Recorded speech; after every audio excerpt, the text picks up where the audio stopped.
I would like to introduce to you today Raven Mayne, and your class will be on painting on fabric. Good afternoon, everybody. Again, this is my name is Master Raven Mayne. I'm a Laurel from the Kingdom of Vanderbilt. I have been painting on fabric for over 15 years or so. I was or have been painting, doing illuminated scrolls for a very long time, and then just kind of transferred into doing more painting on fabric. About 10 years ago or so, if not longer than that, painting on fabric was it, depending on where you live, in pockets or wherever. It was not ideal or accepted to paint on fabric in a lot of places. It was people were, discouraging people from painting on fabric. So a lot of things have changed, and obviously only in the last 10 years. A lot of information. It was very hard to get historical references of when they painted on fabric. For me, it was a little harder because I was trying to get the painting on fabric on clothes, because in a lot of books they will talk about how they, not all the books, but majority of the books, if they do mention painting on fabric, it's for drapery and for other things. It's connecting it to actually clothes is a little harder to find. So what I'm going to show to you today in my slideshow is just how I do things, how I paint, how I do on paint on fabric, and what I use and how I use it. And then, but it's not the only thing out there. This is what I'm doing.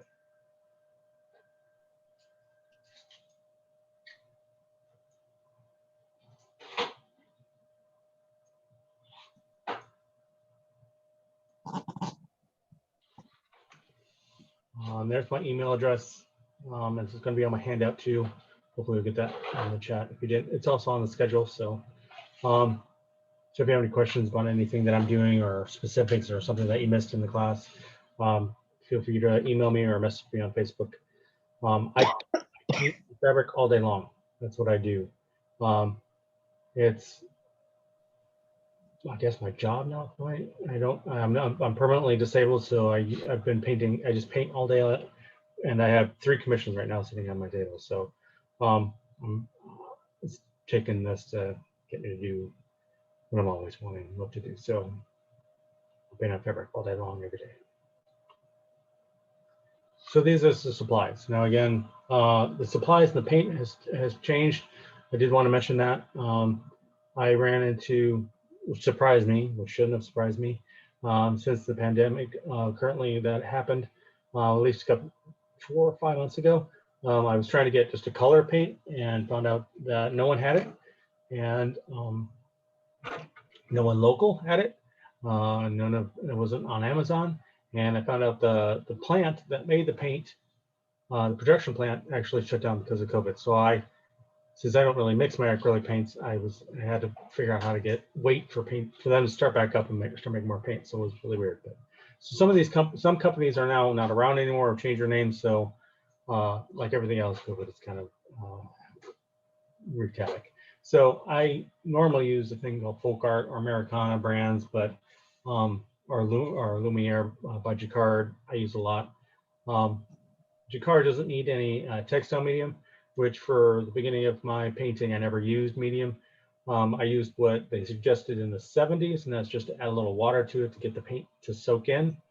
But now I use medium almost on every kind of paint that I use medium to make sure that it goes in, stays flexible, it adheres to what I'm painting on. It hopefully doesn't crack.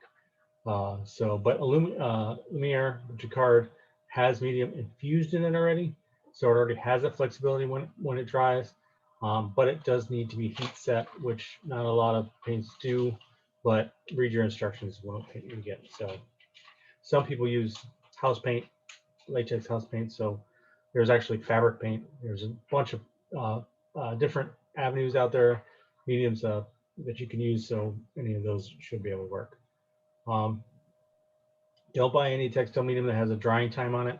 That means it's for canvas painting, not necessarily for what maybe painting on fabric. So it says the slow, medium, fast drying time. is to get the best paint design you want to do with acrylic paints on canvas, not necessarily for what I'm showing you today. I use, you can use short round tip acrylic brushes. That's what I use. I don't use natural hair brushes because I don't want hair to come off in whatever I'm painting. Most of the time I'll use an angle as my primary brush, but I also use a chisel. These are just shapes that the brush is, the bristle part, but whatever you can use is best. I also have short brushes, and what they are is the bristles are really short, so I can use them really aggressively to get paint into the fabric if I really want to make sure it sticks. And I'm not going to ruin the brushes. The best thing to do is always to be safe, whatever you're painting on. So if you need parchment paper, wax paper, I use a shower curtain, whatever it is, protect the paintings that wherever you're going to paint on a table that you're painting on. Make sure, in case it does go through, depending on your ounce or heavy, or the weight of your fabric, or how big the threads are when you look at the fabric, is depending on whether the paint goes through or not. So always protect your table. You always have paper towels close to you. Have a water cup close to you to clean your brushes off. Not the water cup and your paint should not be within barely be within arm reach. I know that's difficult in a lot of different scenarios and rooms that you have, but really the last thing you want to do is dump over water, and let alone your paint. So just be really careful with that. So just try and make sure that if you turn or you sneeze or something, it's not going to get dumped wherever you're at. So I also have weighted, recommend small weights like paper weights, and that's just to keep your fabric from moving. So if you're painting it, sometimes your fabric will move on you, and if it goes through, it's going to smear on the other side. So I use a lot. I don't try and tighten it and make it too tight of a surface. I do iron it to make sure that it's flat, but I noticed that if I do stretch it too much, it does warp the design, so I don't do that too much. But I do try and have weights on it to make sure whatever I'm painting doesn't go anywhere. The smallest paint jars, containers, is what I use to paint out of, so the ones that it comes in. I have a lot of them because sometimes I will mix a paint, or it helps when I'm mixing paint medium into it to have it do that. Something I can use over and over again. An ironing board, not mandatory because sometimes the paint doesn't need to be ironed. I iron everything, not directly on the paint. I usually have something between the iron and the design, but having an iron board handy is really nice. There's something to iron on that won't burn. I have a couple pieces of cotton fabric, old shirt sometimes next to me. Sometimes you spill, sometimes you're getting on your hands. Always have paper towels and something to wipe rags next to you all the time, because you have no idea. Paint goes where you want it to go and where you not also necessarily want it to go. So you got to keep that in mind. So those kind of things, have them handy, protect you, protect the floor, protect whatever. Things will happen with paint. So that's what I usually have. I also recommend a good sized table. So make sure it's about the size, larger than the size of your piece, at least, whatever you're going to paint on. And when I use the weights and use whatever I'm painting on fabric, I try and move my chair and myself rather than move the piece. Because if you can, move around the table, and leave your piece where it is, because it's better if your piece does not move for stretching purposes, for warping pieces, for a lot of reasons. So I recommend that you move rather than your piece. Something that's been debated back and forth, depending on what I do. Always have an X-point Sharpie to draw your pattern out. You can use chalk or pencil. I use I use Sharpie to outline my design sometimes on fabric. So sometimes I use a silver Sharpie, not always. Silver Sharpies are temperamental, but sometimes when I'm tracing something on a dark piece of paper, but I'll get into how to transfer designs better later in this class. So Yeah, fabric preparation. So what you want to do is whatever fabric you're doing, you want to make sure that you wash it before you do anything to it. Wash it in hot water and dry it in hot. You want it to shrink as much, pre-shrink as much as possible. You want any of the dyes that are actually, if they're in there, to get out. Don't use anything with any dyes or perfumes or softeners. They would adhere to your fabric, and they become a barrier between your paint and your fabric, which will means it has more likely to come off. So try and not use those. Even a dryer sheet. When you use a dryer sheet, it'll put something on your fabric and coat your fabric, so you have to be careful of that. Excuse me. So dry all the fabrics in the hottest setting. Iron it, because that flat iron surface is best to paint on. Plus, it puts everything in a better order to paint it. So brings the fibers close together and gives you a flatter surface to paint. So design conception. So you want to think about your design before you actually start doing it. So whatever venue that takes or aspect that takes, I suggest it. So whether it's putting it on, some sort of graphic, whether it's to hand draw it, trace it, however you want to do it, you want to put your ideas on something to see if it looks like it's going to be okay. What I do when I'm doing a pattern piece, making some sort of pattern on fabric, what I'll do, so not a piece I've already cut out, is that we will print out different sizes of whatever I like to draw onto, paint onto a piece of fabric, and I will pin them onto a dress or a tunic or whatever when I'm doing those kind of things, to see if a larger size is better or a lot of smaller ones is better. The balance that you have is that you don't want to go too large, because too much paint not only might crack on you and chip off, but also will weigh down the fabric. So if there's, it'll pull on it. So if there's any kind of weakness in the fabric or something after you're wearing it, it will pull the dress down and make it heavier. So you don't want to use too much paint. On the other end of that, you don't want to make your design too small, because unless it's just a trim line, because a design too small is kind of wasted, because if no one can see what it is, it's not going to really enhance your garb or your clothes if that's what you're doing. So do whatever you can to think about your design prior to doing anything. I recommend that if you were doing a dress, for instance, if you're doing a line, a border on it on the very bottom, that you make that border attach the border after the fact. So if you do a design and you like it and you put it on there, everything's fine, you can sew it on there. If you're painting and you make a mess or you destroy it, you can just you make another new piece of fabric. If you wear it after it's all done and it gets snagged or worn over time, you can take it off and you can put a new one on it. So that's what I recommend for, at least for dresses, when you're doing the bottom hemline. So next thing is application. So there are many ways to get your design on whatever you're doing. So you can use a light table. That doesn't always work, but depending on the weight of your fabric, the color of your fabric, sometimes you can and can't see. So a light table works. For bigger pieces, I use an opaque projector.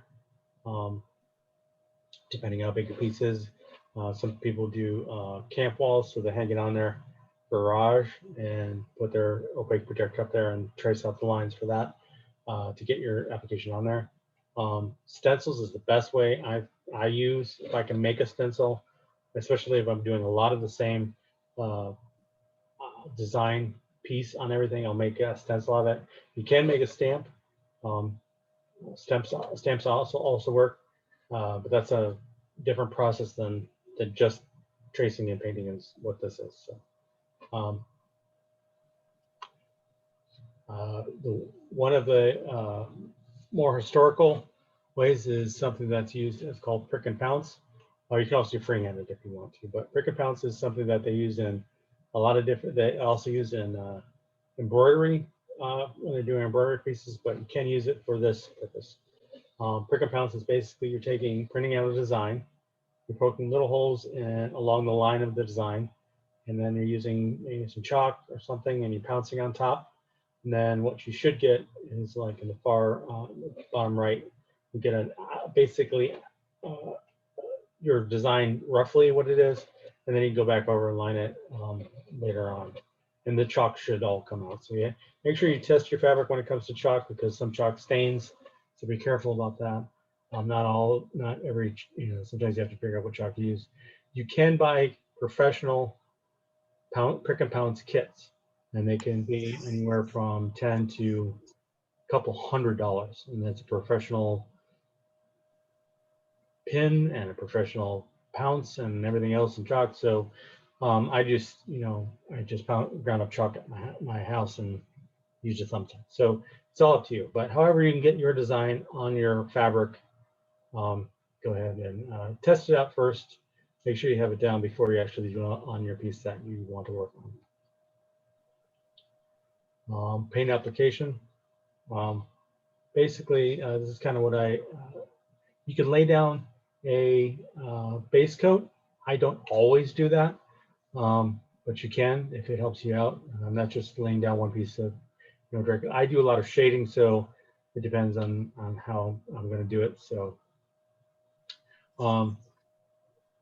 like I mentioned before, I have a dress. I was painting a dress, and this is how I put it on the table so that I could move around the table and paint and leave the dress exactly where it is, and I could paint the entire hemline, which could range, a few hundred, sometimes a few hundred inches. So it's kind of a long day. So you don't want to move it. So what normally I've seen done, and my apprentice started to doing too, was that they would do a section, they would paint it, let it dry, and then it was dry, then they would move it.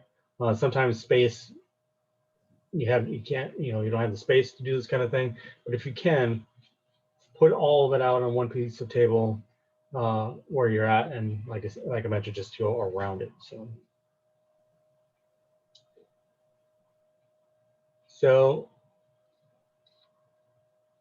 you can use a finishing coat. There is an acrylic sealer. I've used it. I used to use it all the time. Now I don't use it as much, but there is one. If you're going to use acrylic ultra matte sealer, it's not always where it should be in your craft section, but it's out there. And basically, what I used to use it for anyway, trying to get through the using medium, is that when you paint something and you let it dry and you hold it up to the light, you'll see that there's now tiny little holes in it. You can't really see it when it's not held to the light. So what I used to use the finishing coat on is I would paint just over what my item was painted, and it would dry ultra matte, so like it was never there, and it would fill in all those little holes with something that was flexible and would adhere all the paint to one section. So the problem is that also, like I mentioned before, adds weight, but it won't 100% make sure it won't come off eventually or wear down, but it helps it if it's going to be worn a lot. So heat setting is also to do. I do it on everything just to be sure whether it needs to or not. You have sometimes the directions tell you how long to do it. I do it for a few minutes every time. I'll also sometimes just throw it into after I know it's 100% dry. I will throw it into the dryer on air, not hot, because it's acrylic, and some acrylics melt, and that's how they reconstitute. So actually, it'll melt and stick together. So you have to be really careful when you dry your item after it's drying. So if you can manage it, if you make a mistake or you do anything, try and wash that spot as soon as possible.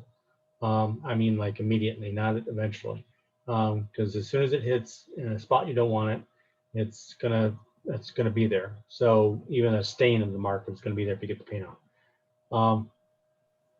Hopefully your design will help you change it and modify it to cover up those kind of mistakes. But black is the most forgiving cloth that I've found so far. By making mistakes, I've been able to just paint over it with a little bit of black paint, and most of the times you can't see it, so it works out well. You can scrape it off on some fabrics. It will, you can scrape if it gets dry, uh, and you want to take it off. Sometimes you can do it. I have a razor blade that's curved, so I try and use that as lightly as possible. You don't want to use it too much because then you end up digging through the fibers and creating a hole. What's really good is that the jacquard, since it has a medium in it that's very flexible, if it doesn't soak in, it's really easy to pull off. If it soaks in, it's a whole other story, but it dries flexible. So that way you can sometimes, if it doesn't soak in into the fabric, you can actually peel it off. That's why you want to try and use some of the short, what I call short brushes, the really compact, short brushes that are just basically hard bristles. So sometimes you want to make sure that the paint is getting into the fibers in certain sections. So when you're painting, I have noticed that when I teach this class, when I teach painting on fabric, they'll use a very light touch. You want to go somewhere between medium and hard when you're painting. You don't want to kill your brushes, obviously, but you want your paint to get into the fibers. So the more fibers that they're hanging on to, the longer it'll last. So you don't want to do a light brush on top of whatever you're painting when you do fabric, because it'll just come right off because it doesn't have anything to attach to. So have that in mind when you paint it. You might have to paint over a design if you really got either. The best sometimes is to know when you really have to start all over. So do your best to try not to make mistakes and make, if you can, always check your arms and your hands when you're painting, because paint, like I said, mentioned before, likes to get where it doesn't always want to get, where you don't want it. There's a lot of times that I would find paint so, or on my arm. So every time you lift off the table and you're going back, just check your arms and your hands. It's surprising how much paint gets all over the place. So so you can do that kind of, so always be careful with doing that stuff. So once you've painted something, if you're doing clothes, always hang it up. If you don't let it, don't fold it up and put it away. You'll have to iron it again, and the less ironing you do after the first one, you try not to. So try and hang it up and wash it. If you dry it, hang it, dry it, air dry it. Don't, like I said, mentioned earlier, don't put it on hot. The best thing, you can do is you can just hang it and let it dry the way it is. If you're gonna, when you wash it, do it in cold water or low heat. I recommend cold water. Try not to use very little soap, if any, at all possible. Hopefully just the water will get out any of the dust and stuff like that. Spot clean anything that you have to.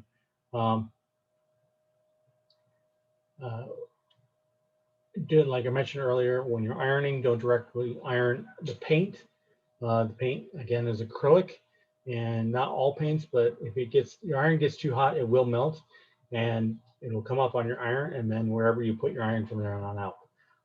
So don't, be very, very careful. Put on low heat, go over the section over again. And what I do is I put some sort of fabric that's not like terry cloth that has a lot of fibers in it. So I would put like an old shirt, clean old shirt, obviously, or something that's really smooth and soft and doesn't have a lot of fibers poking up from it. Put that on top of where I paint. And I'll be careful when I move that piece of fabric. Sometimes I will flip it over and I'll iron the back of it, making sure that there's protection on the ironing board between the paint and the ironing board. Always checking and moving, being careful when you move it in case something did get askew or heated up too much, because now you don't want to ruin your piece. So be very careful of that. So these are just my final notes. Actually, I flew through this class because I was worried about going over again. But practice, you can't practice enough. So practice on anything but your final piece. Practice on anything, whatever kind, different kinds of fabric, different kinds of paints, different kinds of brushes. Do favors, do bags. I paint on coifs. Whatever you want to do, and majority of the time, depending on your design, a lot of what it will look like from a distance is embroidery most of the time. So if you did it correctly. So there's a lot of more historical references out there. I'm finding more every day. The ones that are, I believe, are included in my handout is from a woodcut, and another is just from a book of description. But what it is that they painted clothes for two particular reasons that the original ones that I found. They painted it for theatrical purposes. So there was a lot of times where a lot of theaters couldn't afford, obviously, to have real jewels or real decorative clothes that was embroidered. So they would paint them. To make them look like something more fancier in historical for plays and historical, things that they did like that. They also did it for, and that was in France and Europe area, England. They also did it in Italy and different parts of Spain. What they would do is they would paint clothes for festivals most of the time, because they're having such a good time. They don't want to they want to look at least half decent or blended with the background, but they didn't want to wear the best clothes out. So also kind of similar to how they do now with sports and different things where they would paint certain things. They would paint their clothes really fancily. Majority of all of the clothes that I found that have ever been referenced to or have note that they were painted were not around. So they didn't last. Most of the time, the people that were making them didn't want them to last. It's not something that was ever meant to keep for a long period of time. Even when it was done for livery, for animals and things, is never meant to last very long. So there's very little, if any, remnants of anything that ever lasts. Plus, a lot of the paints that they used and a lot of sealers that they used to keep the paint on the fabric degraded the fabric over time. So there's just not a lot of anything left. But there are a lot of references, and like I mentioned, there are a lot more references being made or being found that they used in fabric. And like I mentioned earlier, there's a lot of documentation of putting paint on fabric. So that's not the thing. For my particular thing that I was trying to find was how they were, like I just mentioned, how they were putting paint on clothes, on fabric that they wore. And there's very little of that, but there's lots of documentation for centuries of of paint being put on fabric. So I shot these class. Usually it depends on what it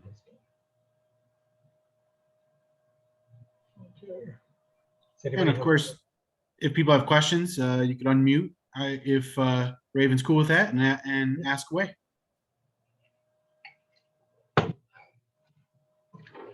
Again, apologies for shooting that flyby really fast. Depends on the day, but I really flew through that one very fast. Do you think people painted their clothes, their everyday clothes, for festivals and holidays, like you're talking about, like it would fade, but they just doll up what they already had with paint. Yeah. Only because of I took on a Norse persona. The only one I was really surprised that the Vikings never did it. They painted everything else, and I'm just like, and I know there's reasons for it because there's a lot of work they put into weaving their clothes and stuff. But I was just surprised that I never found anything where they even was a ceremonial something that they painted. But yeah, in different cultures they painted the fabric and for different reasons. But there was one book that off the top of my head I can't remember, but it was used for as historical references. There was a Cellini, I believe, wrote a book about a lot about arts in general, just a lot of arts, and wrote a lot of specifics on some and some not. But he wrote about painting on fabric, and people use that as reference on clothes being painted.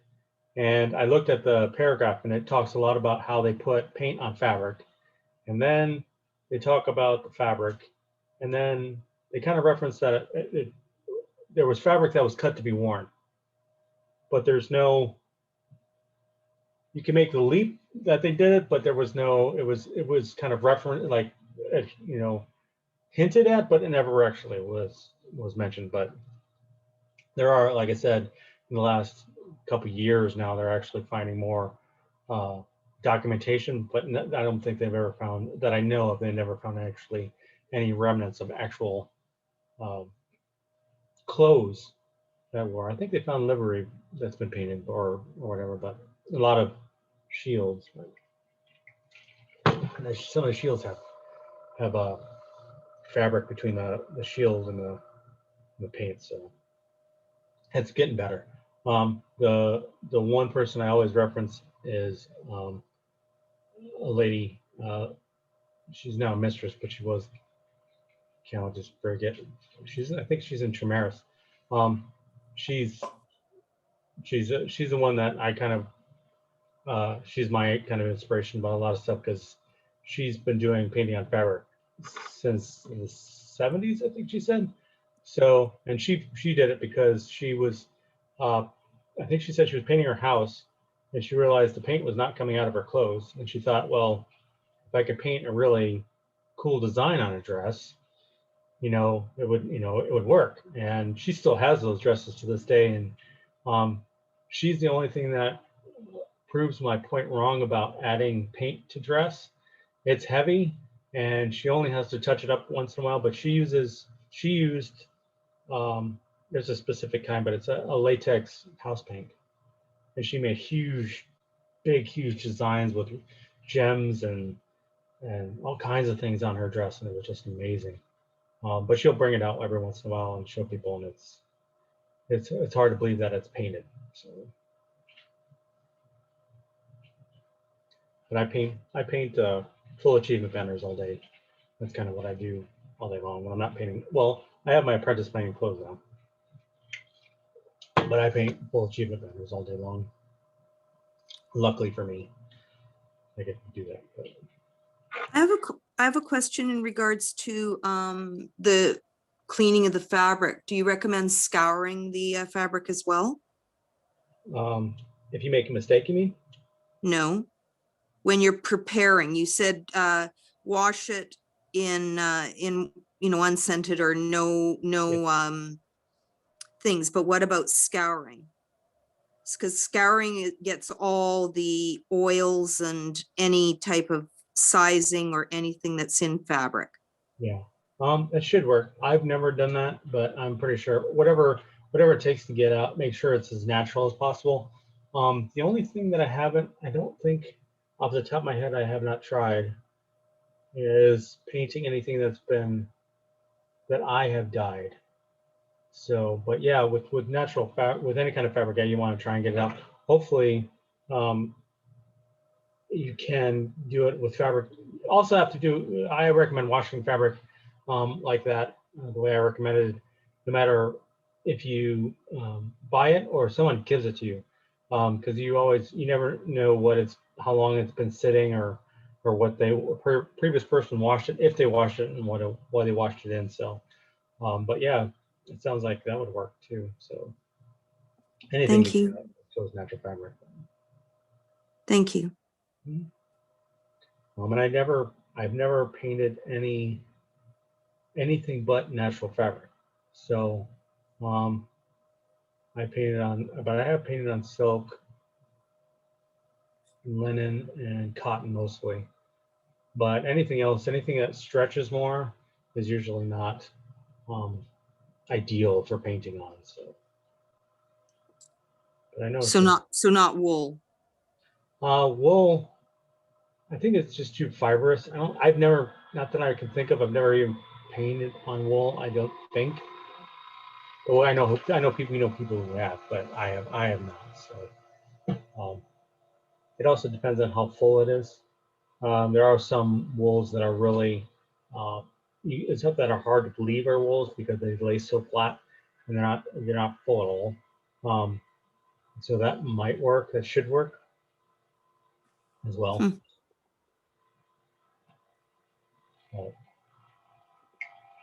Getting the paint to stay in the fabric and get in the fabric is usually what you want to try and do, and make sure that it's holding on to as many fibers as you can. And the wool has a lot of fibers in it, so you should have enough to hang on to.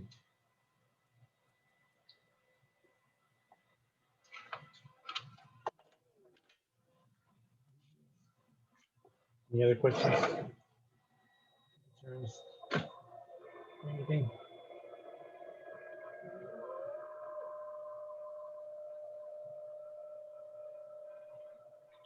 If anybody wants or cares, I can show people the full achievement banners if everybody wants to look at that.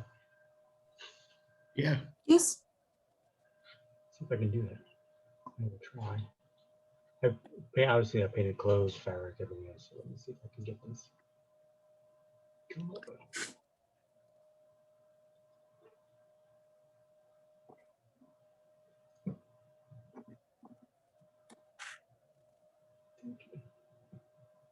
Let me find the folder first, and then I'll share a screen. I recently just did my 70th one.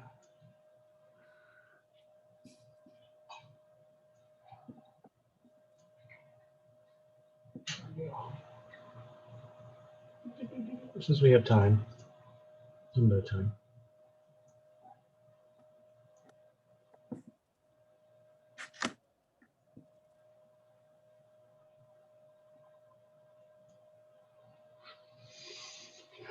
Here's one of the ones that I did. I do a lot of these. They're about 25 by 35, roughly. Is how big they are when they're all done. But we go through it's a big process now, or shouldn't say bigger process, big process. I talk to people on what they want it to look like, and then we kind of work from there on what, give them the design ideas and try and include them as much items as they want. I've done a lot of, I try and give some space for additions. So if they want to, if they get a peerage or if they get something, I can add awards in there if they want. Usually the mottos is the hardest thing actually for people to figure out what they want to do. But usually in whatever language, sometimes you have to go in whatever language because what it looks like in English sometimes is hard to translate, but also maybe a Latin or Gaelic translation looks like an English word that you probably don't want to have on your motto. So I try and work with them and trying to figure stuff. And their supporters are in different, think of different things that people like, people want to do. And for the longest time, I got into discussions about how I do these banners because of the way that I didn't make the distinction in my mind, but a lot of rules and regulations that are done in kingdoms are having these done on someone's scroll. So there's a lot of rules for how they're done on scrolls.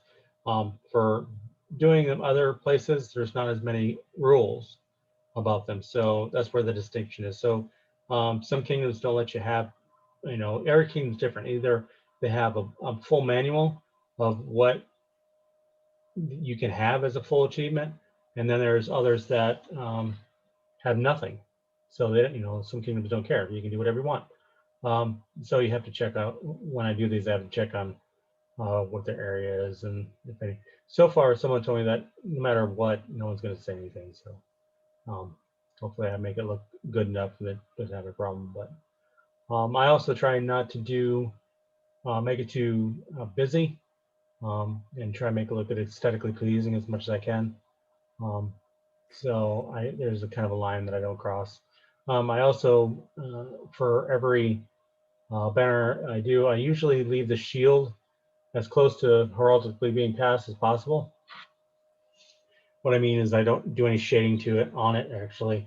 So whatever it looked like when it was passed or what it's passed, I kind of do basic heraldic colors, and I don't shade it or don't do anything to it, and I just leave it as it is. But everything else is up for grabs. So trying to figure out what someone wants or someone would like. There, some of the things are really hard. Like people aren't my best forte, so it's a little hard for me to do people sometimes. But whatever somebody wants, like trying to do life painting, I guess, is basically, trying to do like this is her dog for our friend Dosh who passed away. But trying to get, and most of the time the supporters represent something, so, or someone that helped them support them in their lives and how they want to do stuff. When someone has different color, has colors, especially when they have like two colors, I try and find, like this one, I try to find multiple reds and multiple golds. It just makes it look nicer when I paint them, to have multiple shades of the same color. I try to make it look like it's spread out over everything. So grass has been the funniest thing kind of for most of I do, because I paint, I use about anywhere from 8 to 20 different color greens, and then I paint. It sounds tedious, but it's not. But I paint every blade of grass on there. So I tape it off, and I do whatever I have to do. But every grass lawn is always different for everyone that I do. But you don't have to have it. You can have it on the banner, or you can have it on the ground. A lot of these ones are, can't really tell, but I use a lot, not a lot, but I use a bunch of metallic colors. So as it moves, you can actually tell, where stuff glistens and stuff, like the peacock feathers are kind of hard to tell, but once they move, they have silver and purple and all kinds of stuff in there. So they're two dogs. This is the one that killed me the first time, because this is when I found out that when I first painted the one on the left, this is actually a redo. The yellow went bad. So after I was almost done with this whole thing, the yellow on the left shield started chipping off and coming off the banner, and that's never happened to me before. So I literally had to redo the whole thing. I think I ended up redoing this shield and having an applique on it, because I was afraid that any kind of paint that I put on there was going to come right off. So Sorry, under 10 minutes. I didn't want to interrupt. no, that's a problem. No, it works. Thank you. But yeah, I have a form actually now that I send to people who want banners. And it gives me all the information that I need. Then we'll make a draft, and then we'll go back and forth and see if they want something different, like different animal or different stuff. Sometimes I'll go online. How I got started in this is that our friends of ours did this for a class, and they had everybody make up their own achievement in class. It comes from England. There's actually I can't remember the name of the company off the top of my head, but there's a company that makes DVD. They have a CD that has a whole bunch of different aspects of European animals and blazons and shields and what? Armorial gold.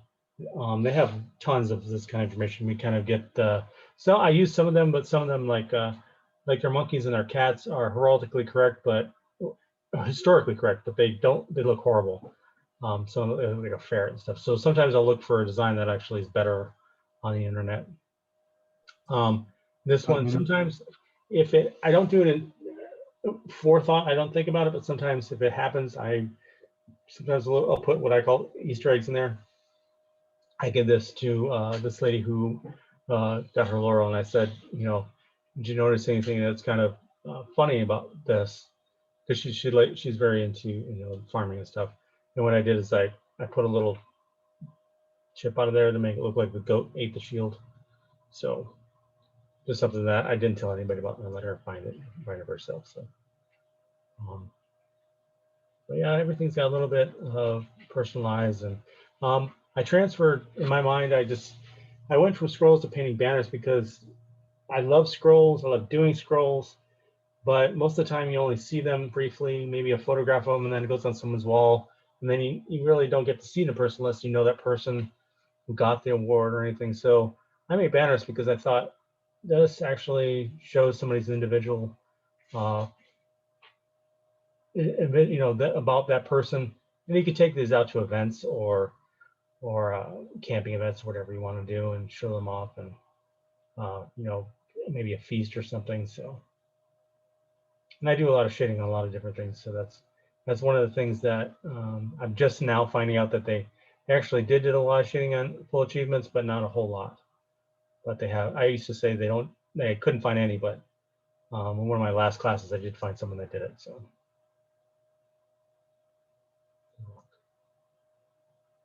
Bull. Sometimes depending on who I do it for, like this is actually his helmet.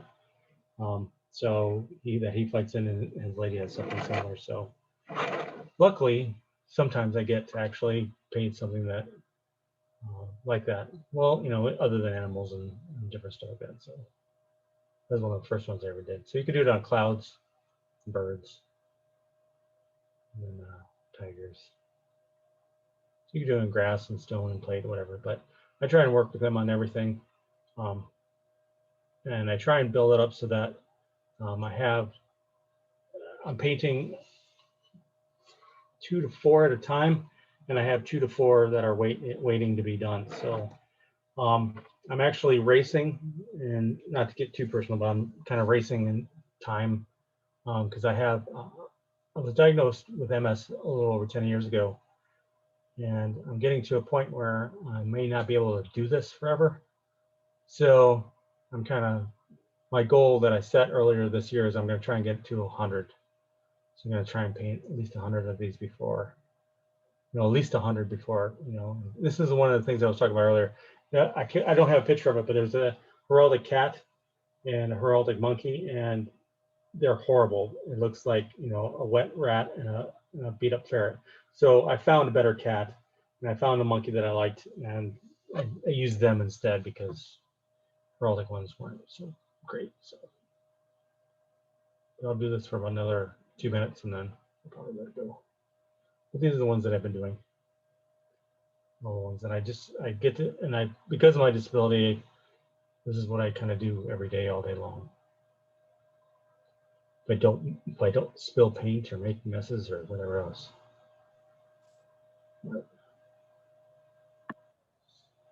Also on the castle ones, I don't know if I got to a castle. Oh, I did castle one. I showed it earlier. Castle ones were kind of too, because I try and use it.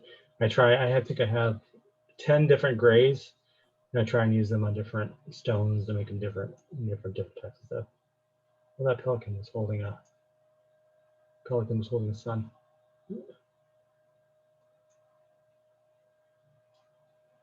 I haven't done waves in a while, but I used to love if I can get a nice wave to show blues. Penguins with pole arms is probably one of the best things I've seen in a long time. Yeah, this is for this was for my apprentice who got her Pelican. So, this is the one before we added the Pelican. But I try and make it so that way it's not as easy sometimes, but once they get their peerage or if they get something, I try and add it somewhere. So it's easy to add. So if they're fighting in Crown, most of the time it's easy to transfer from